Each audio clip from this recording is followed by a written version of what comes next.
Jesus, ele ressuscitou, e diz a Bíblia que ele passou 40 dias ensinando os seus discípulos, após a ressurreição, e ensinando eles acerca das coisas do reino de Deus. Foi um tempo de preparação ali, após a ressurreição, e entre essas coisas que ele estava ensinando para os discípulos, ele reafirmou a promessa que ele já tinha dado para eles.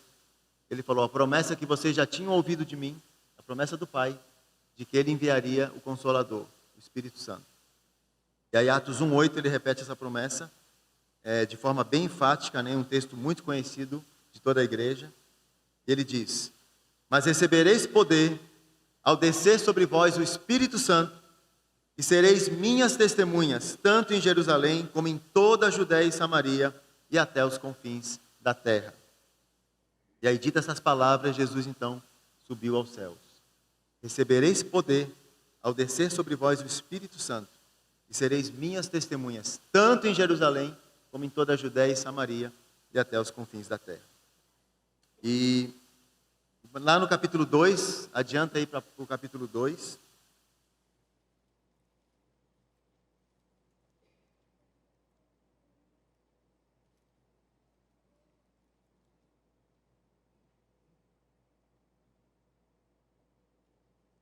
Todos esses voltaram então para Jerusalém, como Jesus havia ordenado, né? Para que eles não se ausentassem de Jerusalém até que do alto fossem revestidos de poder. E aí eles estavam lá reunidos, e aí no capítulo 2 fala que ao cumprir-se o dia de Pentecostes, estavam todos reunidos no mesmo lugar, e de repente veio do céu um som, como de um vento impetuoso, e encheu toda a casa onde estavam reunidos. E apareceram distribuídas entre eles línguas como de fogo, pousou uma sobre cada um deles, todos ficaram cheios do Espírito Santo, e passaram a falar em outras línguas, segundo o Espírito lhes concedia que falassem, e estavam habitando lá em Jerusalém judeus vindos de todas as nações debaixo do céu. E esse foi o momento da descida do Espírito Santo, um momento histórico de Pentecostes, da descida do Espírito Santo.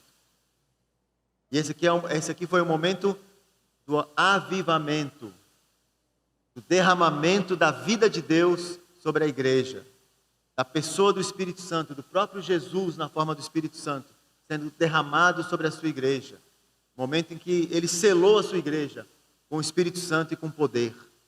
E a partir daqui então nasce a igreja do Senhor Jesus de forma poderosa, ativa, né, que a gente vai ver por todo o livro de Atos, e ali começa então esse dunamis, essa dinâmica do Espírito Santo, esse movimento do Espírito Santo, levando a igreja a cumprir o seu papel de ser testemunha de Jesus, levando a igreja a ela sair de dentro da religião judaica, e é esse movimento que a gente vai ver no livro de Atos, é isso que o autor Lucas escreve para a gente, e ele vai descrever isso para nós, mostrando como a igreja começa lá em Jerusalém, como Pedro tem um papel importante, Tiago, e ela vai passando, saindo de Jerusalém, saindo desse contexto judaico, e ela vai indo para as nações, se tornando uma igreja gentia, uma igreja para os povos, para todos os povos.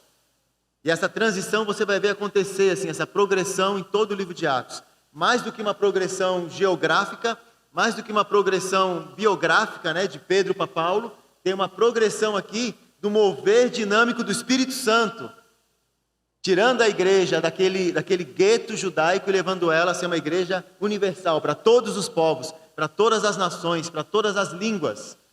E é muito significativo isso, que o Espírito Santo desceu exatamente na festa de Pentecostes, que é a festa das semanas, que eles contavam depois da Páscoa, né? O Shavuot, a festa das semanas dos judeus, que celebrava exatamente 50 dias depois da Páscoa, e que celebrava a colheita, os primeiros frutos, que celebrava a provisão de Deus, e que celebrava também a entrega da Torá, da lei de Deus no Monte Sinai, porque a entrega da Torá foi em Pentecostes, foi 50 dias depois.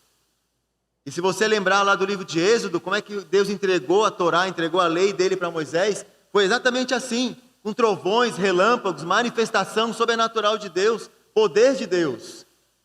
E quando você vê essa repetição aqui em Pentecostes, um vento impetuoso, línguas de fogo. É uma reprodução do que aconteceu lá no Sinai. É uma colagem, praticamente, né? Como Deus pegando e copiando de novo e colando e fazendo de novo aqui em Pentecostes. Porque tudo que aconteceu lá no Sinai, na antiga aliança, era apenas uma projeção, né? Uma promessa da nova aliança, do que Deus faria.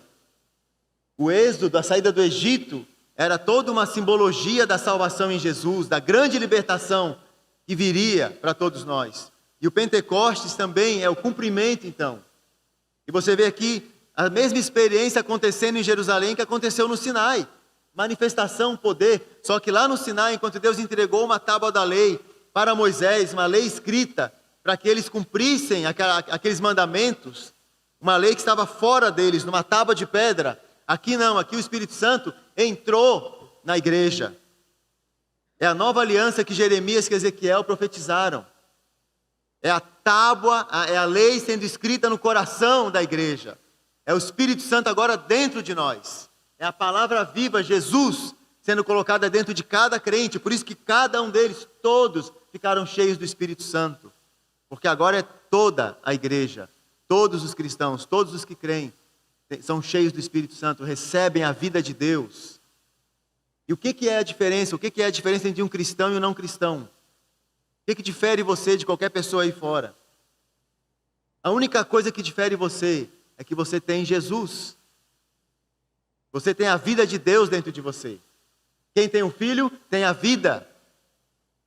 Ele habita em você. Você foi encontrado por Jesus. E agora ele habita dentro de você. Cristo está em você. Cristo em vós, a esperança da glória. Paulo vai reafirmar. A diferença é que nós agora temos Deus. A gente estava antes, como diz lá em Efésios, sem Deus no mundo.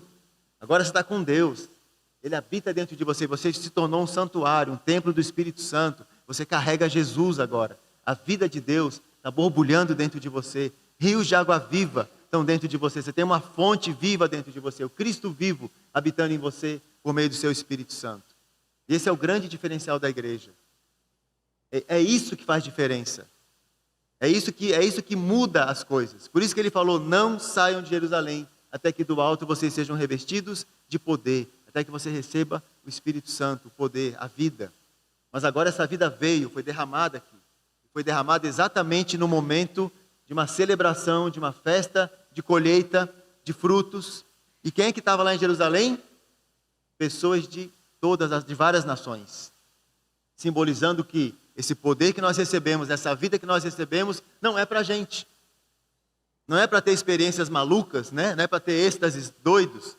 Mas é para a gente ser testemunha, para a gente servir as nações, para a gente alcançar os povos. E Deus ele faz de propósito, ele escolhe um momento significativo, onde estão reunidas pessoas de todas as nações. Porque ele está dizendo para a sua igreja, eu quero pessoas de todas as nações, de todos os povos. O que vocês receberam é tão poderoso, é tão maravilhoso, é uma salvação, uma vida tão maravilhosa que tem que ser compartilhada com todo mundo. É para todos, não é só para vocês. E isso é incrível. Então tudo isso aqui, gente, é Pentecostes. É para isso que a gente está caminhando e a gente tem que celebrar isso nesses próximos dias, nessas próximas semanas, até o final de maio, né? Essa coisa maravilhosa, porque isso faz toda a diferença. Pentecostes é a capacitação sobrenatural de Deus para nós, o poder dele. E eu falo que isso aqui é o avivamento. É o avivamento. Foi a grande vinda histórica do Espírito Santo sobre a igreja, que mudou tudo. Páscoa foi só o começo. Com a vinda desse poder do Espírito Santo, a vida dele dentro de nós, isso mudou tudo. Mudou a maneira como o ser humano vive. Isso aqui é transformação de verdade.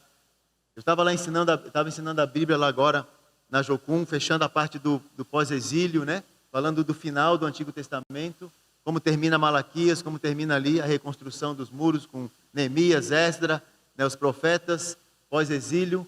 E você termina o Antigo Testamento com aquele gostinho assim de que aquela frase do Neemias é legal no final do livro dele, né? Senhor, lembra-te de mim porque eu tentei. Eu tentei, né? Porque o povo estava pecando tudo de novo. Eles tinham reconstruído o templo, tinham reconstruído o culto. Esdras foi lá e ensinou a Bíblia para todo mundo. O pessoal ficou de pé 7 dias aprendendo a palavra. os caras trabalharam pra caramba, mas no final estava todo mundo pecando igual. E aí Neemias termina falando, Senhor, lembra-te de mim aí. Veja que pelo menos eu tentei. E fica aquele gostinho de, poxa, parece que não aconteceu, não foi dessa vez. E não era para ser dessa vez, porque somente com a vinda do Espírito Santo é que alguma coisa muda de verdade. Porque agora sim, a lei de Deus não está mais fora de mim, como um código de lei para me cumprir. Agora ela está dentro da minha vida, do meu coração. Agora a graça de Deus me capacita para mim andar em santificação. Agora sim, a gente tem o poder, a graça, o amor de Deus, o corpo, a igreja. Agora sim a gente tem bênçãos e mais bênçãos, recursos e mais recursos em Deus, para a gente poder viver a vida cristã. Então isso aqui é o avivamento. Quando Deus traz esse avivamento, a vida dele em nós.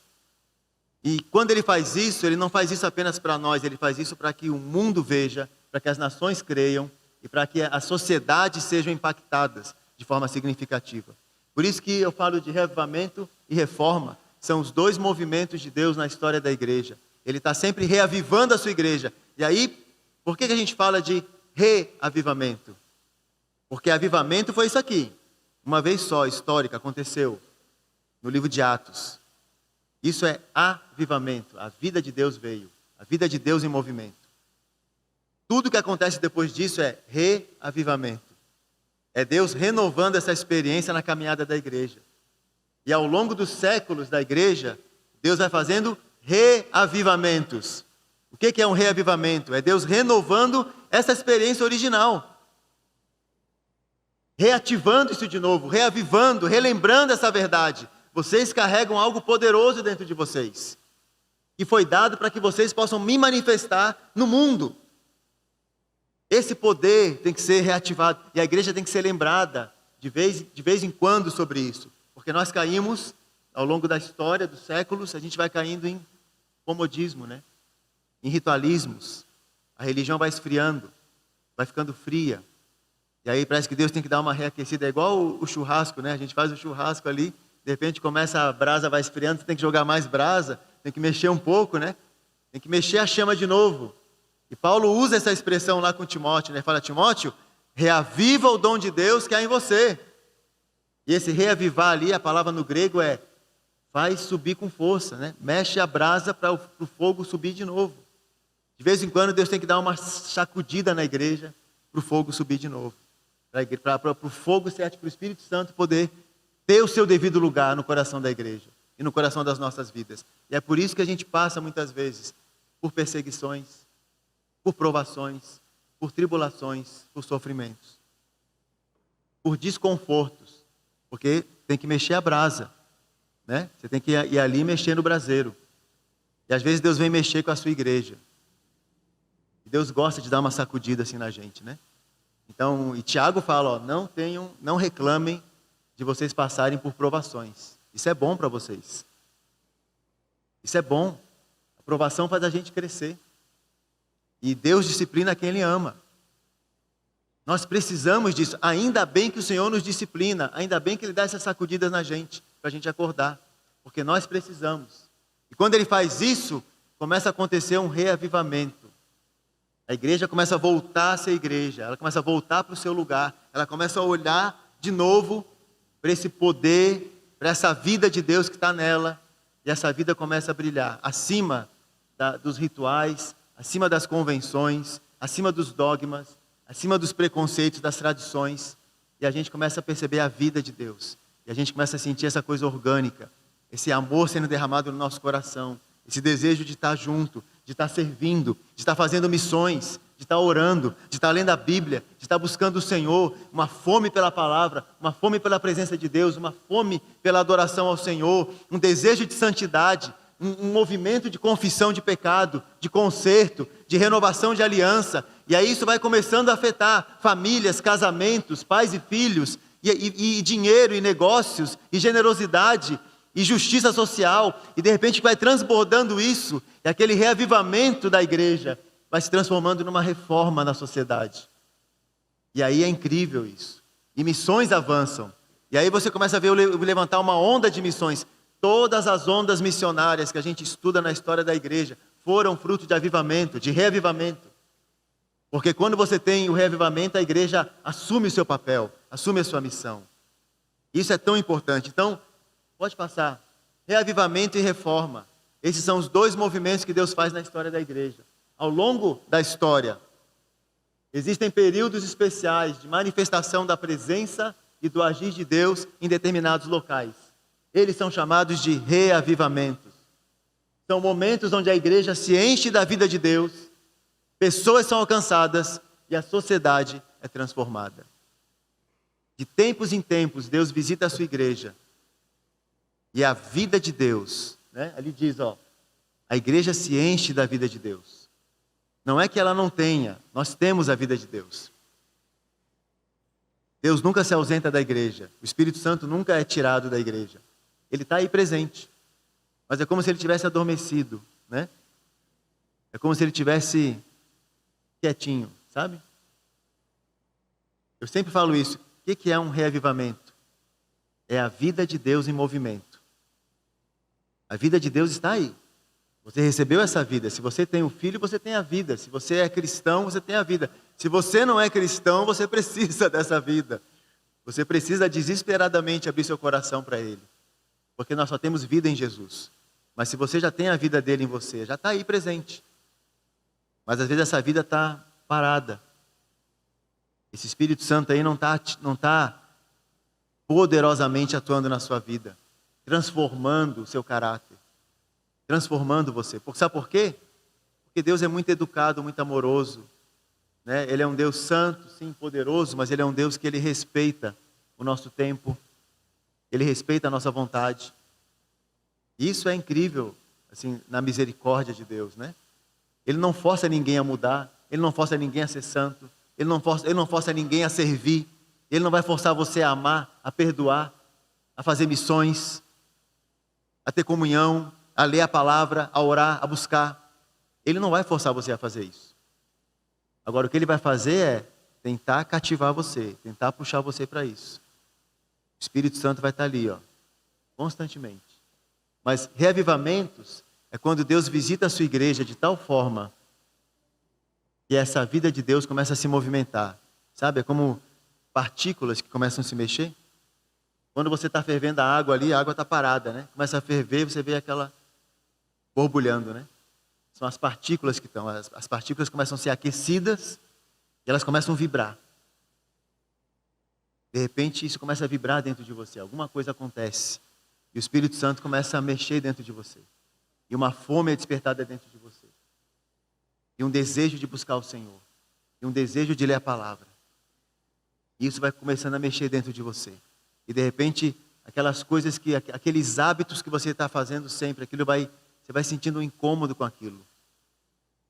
E você começa a confessar seus pecados para o Senhor. Há uma coisa vibrante, né? A vida de Deus começa a mexer dentro de você. Quando acontece um reavivamento, a vida de Deus começa a se mover. E quanto mais você dá espaço para o Senhor, mais Ele vai se movendo dentro de você. Mais Ele vai falando contigo. O Espírito Santo vai falando ao seu coração. Quando você lê a Bíblia, você não está ali apenas tirando pontos dogmáticos, teológicos. Mas quando você vai ler a Bíblia, é a voz de Deus falando com você. Você não está lendo aqui para tirar um estudo para o grupo caseiro. Você não está lendo ali para você formar um sermão. Como disse o Spurgeon, eu estou lendo para alimentar a minha alma. É Deus falando com a minha alma. É Deus falando comigo, Fabiano. E aí é poderoso. Quando eu vou orar e começo a falar com Deus, algo diferente acontece. É diferente. Eu estou conversando com alguém, tem alguém presente ali. Eu sei que está me ouvindo. Eu sei que vai responder. A fé começa a crescer dentro de você. Você começa a crer de uma maneira que você não cria antes. Você entendeu? De repente aquilo começa a ser mais real para você. De repente você olha para a sua vida, para o lado, para as coisas que você faz sempre e você fala, tem que ser mais do que isso na vida cristã. Você começa a sentir uma incomodação e se você já tem sentido essa incomodação, já é sinal que o Espírito Santo já está vibrando dentro de você. Eu quero mais do que está indo na igreja só no domingo.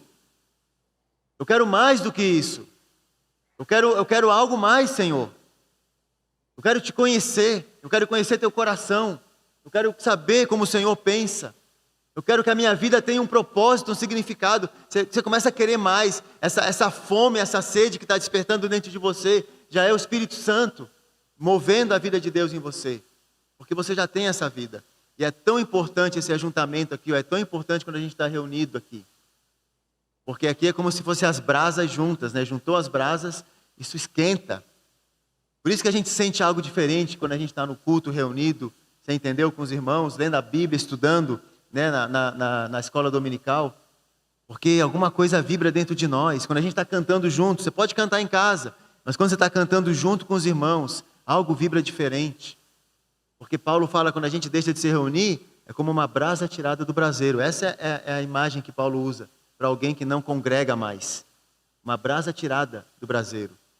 E ela vai se esfriando porque ela fica sozinha. Eu preciso estar com meus irmãos. Eu preciso dessa comunhão do corpo.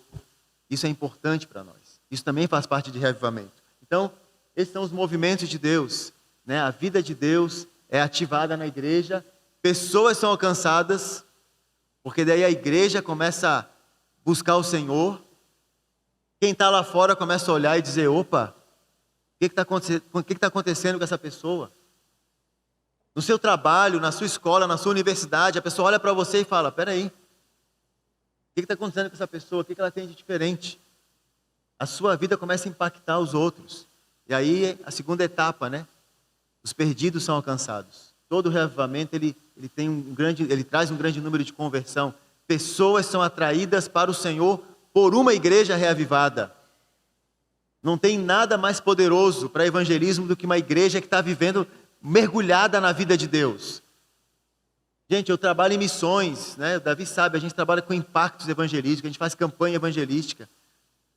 Mas não é campanha, não é organização, não é programa evangelístico.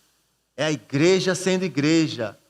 É o amor de Deus transbordando na igreja. É isso que atrai as pessoas para Jesus.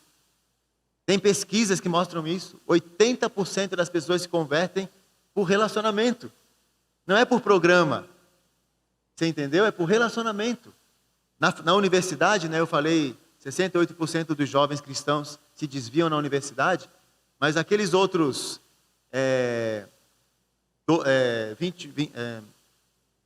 22%, né, que ficam firmes, foi feita uma pesquisa com aqueles jovens universitários que não se desviam e ficam firmes. E aí foi perguntado para eles, o que você atribui? Qual é o fator principal para você continuar firme na fé na universidade? O que fez você ficar firme na universidade? Sabe qual foi a resposta de 90% dos jovens que ficaram firmes na universidade? O relacionamento com meus pais. Meus pais são cristãos. E o relacionamento dos meus pais. Qual é a melhor coisa que você pode fazer para o teu filho não se desviar na universidade? Cultive um relacionamento. Seja um exemplo de cristão. Seja um modelo de cristão para ele. Porque não é os grupos cristãos, não é a Jocum, não é nem a igreja, nem os programas da igreja. É o relacionamento com os pais cristãos que segura os filhos crentes na universidade. É vida na vida. E eu acho isso incrível, porque essa é a estratégia de Deus, é relacionamento, é pessoas reavivadas, pessoas cheias da vida de Deus é que vão atrair outras vidas para Deus. São pessoas cheias da vida de Deus é que vão atrair outras vidas para Deus. Então, o que você tem que se preocupar em primeiro lugar é, a vida de Deus está vibrando dentro de você? Você está experimentando o reavivamento na sua vida? Um reavivamento pessoal? Porque a W. Tozer dizia, você pode experimentar um reavivamento pessoal, você não precisa esperar um grande mover de Deus na história. Você pode começar hoje. Uma simples oração. Senhor, eu quero mais de Ti. Senhor, desperta fome e sede no meu coração pela Tua presença, pela Tua palavra, pela Tua vida. Espírito Santo, uma oração simples. Espírito Santo, me enche. Como Paulo ensinou, né? Enchei-vos do Espírito. Espírito Santo, enche a minha vida. Eu não quero ser um cristão vazio. Eu não quero ser um cristão medíocre. Né? Eu não quero ser um cristão carnal. Não quero ser um cristão infantil. Eu quero ser um cristão cheio do Espírito Santo. Cheio da vida de Deus. Se eu recebi isso, se esse presente me foi dado, como foi dado para os apóstolos, se esse poder foi colocado dentro de mim, essa vida de Deus poderosa e transformadora e santificadora está em mim, eu quero, se eu tenho essa fonte dentro de mim, eu quero que ela fique jorrando. Eu não quero fechar a torneira aqui dentro e ficar segurando isso, eu quero que isso jorre dentro de mim. Eu quero que essa vida, eu quero que seja exuberante, abundante, transbordante dentro de mim. Para que eu possa experimentar essa vida, eu preciso disso, na minha personalidade, no meu coração, nas minhas emoções. Eu preciso ser curado por Deus. Eu preciso da vida de Deus em mim. Ou você não precisa da cura, da transformação, da santificação, do poder de Deus, da força dele para você viver a sua vida. Eu preciso todo dia. Eu quero essa fonte jorrando. Eu tenho sede todo dia. Eu quero também eu quero que isso jorre para os meus filhos. Eu quero que meus filhos olhem para mim e falem: eu quero ser como meu pai. Eu quero ser cristão assim como meu pai. Eu quero conhecer a Deus como Ele conhece. Eu quero andar com Deus como Ele anda. Eu quero que meus filhos possam olhar para a igreja e falar: eu quero estar naquela igreja, porque ali eu vejo a vida de Deus. Não é só uma religião. Não é gente colocando máscara religiosa. É pessoas que se amam de verdade. É pessoas que servem pessoas. E eu quero isso. E quando o mundo olha isso na gente, porque lá fora, gente, tem um mundo sedento, como tinha ali em volta de Jerusalém, aquele povo, pessoas vieram de todas as nações para cumprir um ritual de Pentecostes, para participar de uma festa religiosa. Ninguém se desloca de tão longe assim se não está buscando alguma coisa. O mundo está buscando alguma coisa. Quando você olha a sociedade lá fora, e você pode olhar a sociedade caída, podre, quando você olha para as universidades, você vê o tamanho de absurdo, você vê tanta descaracterização hoje dos jovens, da identidade dos jovens, da sexualidade dos jovens, tanta bagunça, tanta confusão, tanta corrupção, tanto absurdo, tanta injustiça. E quando você vê as pessoas tendo uma vida translocada aí fora, abraçando estilos de vida estranhos, esquisitos, o que era doente está virando normal. Mas tudo isso são pessoas sedentas buscando a Deus. Tem um mundo sedento aí fora. E ele está ficando cada vez mais pervertido, cada vez mais louco, porque a gente não está dando água para esse mundo. Você já viu uma pessoa com sede? Você já viu um filme daqueles caras no deserto, assim, ou que está em alto mar?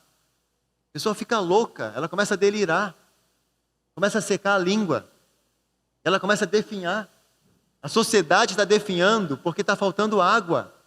E nós temos a água viva dentro de nós. Talvez você esteja definhando porque você não está bebendo dessa água todo dia, que está aí dentro de você, disponível, acessível para você. Porque Jesus pagou o preço para você ter isso. Então, reavivamento não é uma questão de uma novidade que a gente tem que buscar para poder motivar a igreja. Não, reavivamento é a vida normal da igreja. É a vida de Deus em movimento na igreja, acontecendo na igreja. Entendeu? Nas rotinas, no dia a dia. Não é algo assim extraordinário somente. Mas acontece principalmente no ordinário. Começa no ordinário. Começa no dia a dia. Começa dentro de casa. Começa numa busca sincera de querer que essa vida de Deus se manifeste e cresça dentro de você. Então, pode passar aqui. E aí, o resultado é uma sociedade transformada, porque a gente começa a transbordar essa água viva para fora. E aí, gente, esse é o conceito que eu queria deixar no seu coração. Reavivamento é obra extraordinária do Espírito Santo dentro da igreja que já tem a vida de Deus. Você já tem a vida de Deus dentro de você. Reavivamento é o Espírito Santo resgatando a vida da igreja, sabe? Acendendo o fogo de novo, relembrando a gente daquelas coisas antigas, relembrando a gente do óbvio. Eu ouvi uma vez um pastor falando isso, né? Quase sempre a gente precisa relembrar o óbvio, né? Não é da novidade, é do óbvio. Então, o reavivamento é o Espírito Santo agindo dentro da igreja. E a reforma é a obra transformadora para fora, nas esferas da sociedade, por uma igreja reavivada. Quando a igreja é reavivada, ela cumpre o seu papel para fora. Ela manifesta para fora as obras de Deus. É o que você vai ver lá no livro de Atos. Eles receberam o Espírito Santo. O que aconteceu depois? Eles começaram a buscar a Deus todo dia no templo. Uma coisa principal interessante. Quando os cristãos receberam o Espírito Santo, eles se tornaram melhores judeus. Estavam no templo o tempo todo orando. Começaram a cuidar das viúvas. Sabe o que está acontecendo? Eles começaram de fato a viver a lei. Viver a vontade de Deus. E começaram a cuidar dos pobres. E fala que pessoas começaram a se converter dia a dia, sendo acrescentadas na igreja. E o povo ao redor, a sociedade olhou e falava o quê? Que a sociedade eles começaram a cair na graça das pessoas. Porque havia graça na igreja. Você entendeu? Uma igreja reavivada, ela começa a transbordar para fora. O copo começa a encher e a água vai caindo para fora. E começa a molhar em volta. Entendeu? Essa é a imagem que eu quero que você saia daqui. É isso que o Senhor tem para mim e para você como cristãos. E para nós como comunidade, como igreja. Que a nossa vida seja uma vida de transbordamento da vida de Deus. Que a nossa vida seja uma vida onde um copo cheio. Minha vida é um copo cheio. Minha vida não é um copo vazio, não é um copo sujo. Minha vida não pode ser um copo vazio. Não tenho nada dentro de mim. Você tem sim, você tem algo poderoso. Sua vida não pode ser um copo sujo. Você não pode viver no pecado. Sua vida não pode ser um copo quebrado, danificado. Porque Deus é um Deus que quer curar nossas mazelas, né? Quer trazer saúde para nós. Saúde emocional, saúde espiritual e até saúde física. A nossa vida tem que ser um corpo cheio, um cálice brilhante, cheio de água pura, de água limpa, água que sacia a sede, água que lava, que limpa, água que refresca. Um cristão é alguém que está andando na sociedade, ele refresca a sociedade. Ele está na escola, ele refresca a escola. Ele gera vida lá nos adolescentes, nas crianças na escola. Ele está numa empresa, ele refresca aquela empresa. Ele está, é como aquele chafariz, né? Que fica na grama assim. Um cristão num lugar é como um chafariz, ele mantém a grama verde. Em volta dele floresce alguma coisa. Na sua família você floresce. Você chega em casa, seus filhos estão florescendo, porque você está transbordando água para eles. Amor, cuidado, serviço, segurança, disciplina. Você está transbordando para a família. Aonde você está transbordando, você está frutificando. Isso é frutificação. O que é a frutificação? É a vida de Deus jorrando. E eu estou regando em volta de mim, está ficando verdinho, está dando fruto, está ficando bonito, está parecendo flor. Estou gerando beleza ao meu redor. A beleza do reino, a beleza de Jesus, ou na figura que Paulo usa, né? O perfume de Cristo, eu estou exalando um perfume. Entendeu? Eu estou exalando um perfume ao meu redor. Essas são figuras assim maravilhosas para a gente relembrar e reavivar no nosso coração. E uma igreja assim, essa é uma igreja missional. Essa é uma igreja que está fazendo missões, que está transbordando a vida de Deus. E isso é para nós, é para mim e para você. Isso é acessível para a gente. Basta você querer, porque essa é a vida natural da igreja. E começa com cada um de nós. Começa com você tomando consciência. Eu recebi um grande presente, o Espírito Santo. E agora que a gente está, quando você chegar lá no final de maio, durante esse mês, medita sobre Pentecostes. Pentecostes é a festa onde a gente celebra o grande presente de Deus. Páscoa foi o grande presente da morte de Jesus, da salvação, do sangue dele derramado, o Cordeiro que tira o pecado. Pentecostes é o outro presente, é o Espírito Santo. É o pacote completo, gente, entendeu? É o outro lado da moeda. É a plenitude da obra. Porque Jesus subiu aos céus para derramar o Espírito Santo. Não faz sentido a gente ficar só parado na Páscoa, a gente tem que ir para Pentecostes. E a partir de Pentecostes viver como igreja. Essa fonte jorrando dentro de mim, matando a minha sede, me saciando, me enchendo, me dando plenitude de vida e jorrando de mim como um chafariz, frutificando ao meu redor, gerando vida ao meu redor. Amém?